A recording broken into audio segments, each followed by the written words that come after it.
Assalamualaikum warahmatullahi wabarakatuh. Bismillahirrahmanirrahim. Selamat pagi dan semangat pagi anak-anakku semuanya. Bagaimana kabar kalian hari ini? Mudah-mudahan anak-anakku semua dan keluarga diberikan kesehatan dan dimudahkan segala urusannya oleh Allah Subhanahu wa taala. Amin amin ya rabbal alamin. Baiklah, pada kesempatan kali ini kita akan belajar mata pelajaran akidah kelas 4.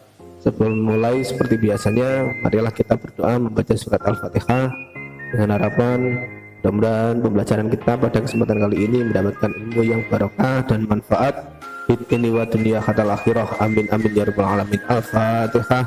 A'udzubillahi minasyaitonir rajim. Bismillahirrahmanirrahim. Alhamdulillahirabbil alamin arrahmanir rahim maliki yaumiddin. Iyyaka na'budu wa iyyaka nasta'in. Ihdinas siratal mustaqim. Siratal ladzina an'amta 'alaihim ghairil maghdubi 'alaihim waladdallin. Amin. Baiklah, yang akan kita bahas pada kesempatan kali ini anak-anak semua yaitu tentang kalimat thayyibah.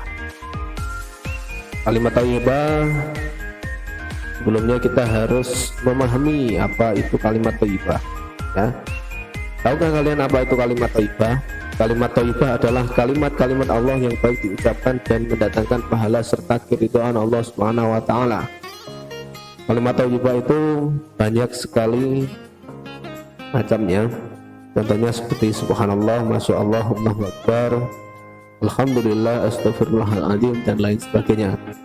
Kalimat thayyibah itu sangat ringan diucapkan dan nanti apabila sudah terbiasa itu akan menjadi sesuatu yang luar biasa semuanya dan banyak manfaatnya. Daripada kita membiasakan mengucapkan kalimat yang tidak baik, mending kita mengucapkan kalimat thayyibah. Banyak sekali manfaatnya. Salah satunya adalah mendapat pahala dan selalu atau semakin dekat dengan Allah Subhanahu wa taala.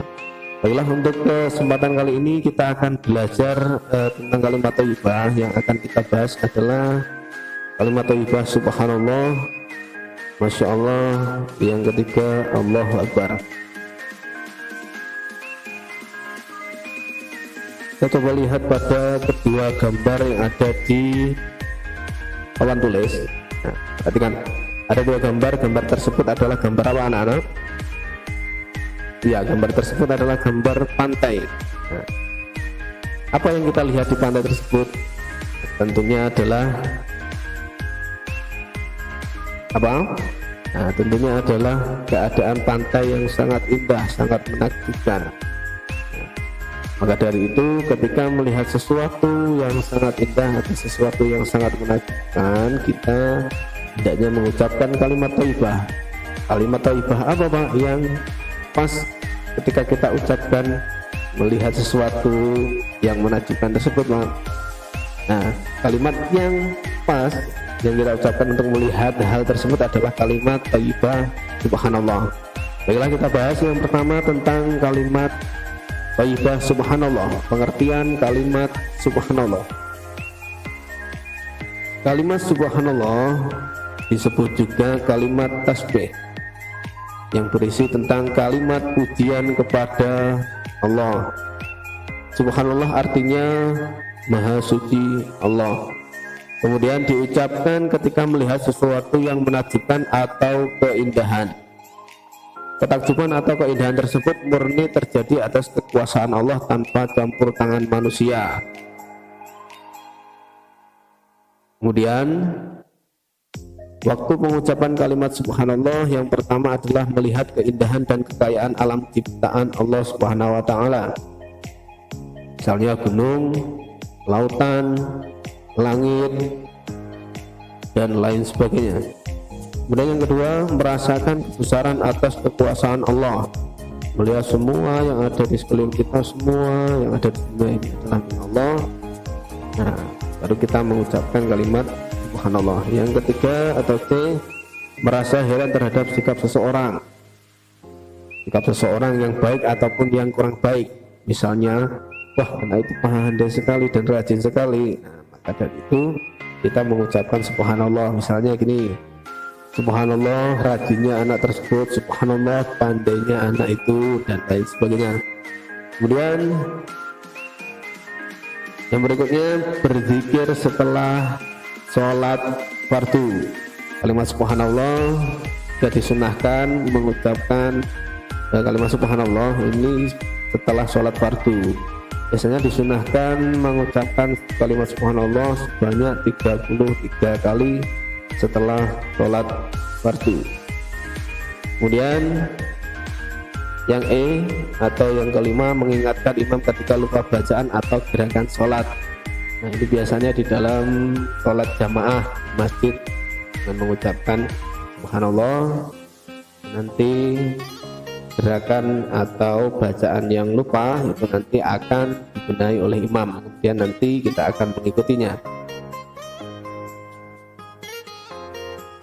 Berikutnya hikmah mengucapkan kalimat subhanallah, yaitu mendapatkan pahala dan ridho dari Allah Subhanahu wa taala, menjadikan kita semakin dekat kepada Allah Subhanahu wa taala, mempertebal keimanan kita kepada Allah Subhanahu wa taala, dan menjauhkan kita dari perbuatan syirik atau menyekutukan Allah atau menduakan Allah atau menyembah selain Allah.